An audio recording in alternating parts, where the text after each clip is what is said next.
No niin, siinä se uuni on ja se on olohuoneessa tämmöisessä ympäristössä. Katsotaan vähän sisälle. Pistetään valot. Tästä näkyy niin sanottu yläpalotila ja varsinainen palotila on tässä.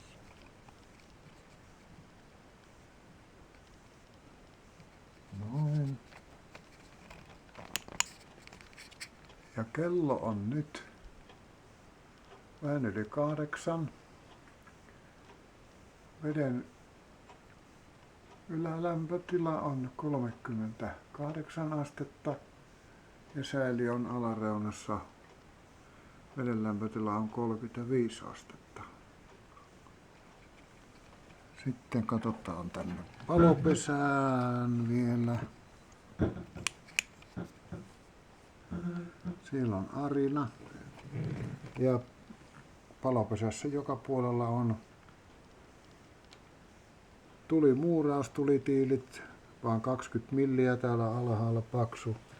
Ja sitten ylempänä tämä hormi on sitten kokonaan on muurattu tavallisista tulitiileistä. Tuhkaluukku on tässä puolella. Ja varsinainen palopesän luukku on, sammutetaanpas tämä pois, niin on umpinainen. Siinä on peräti 4 millin levy laitettu lisäksi ja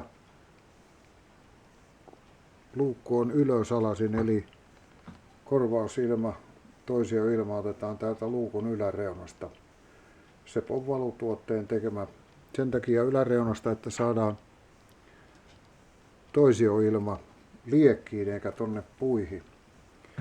Ja tämä on tosiaan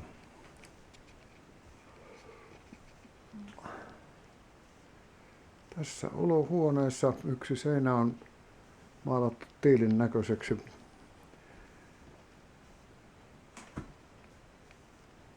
Ja tässä katsellaan televisiota ja lämmitetään uunia.